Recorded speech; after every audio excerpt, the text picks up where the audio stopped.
Jadi ini kakak office kedap kamu mau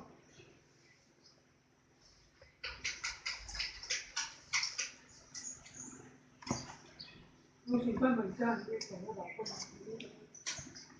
Sedih. Baru nanti ni. Ni nak dia, musang tu ada lagi. Baru nanti ni, kita nanti dia lagi.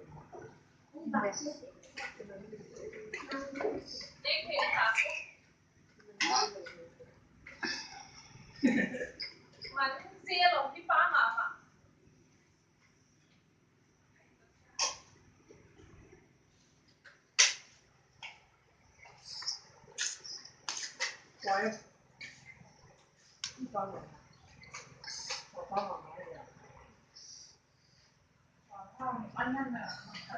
Mana ni mana?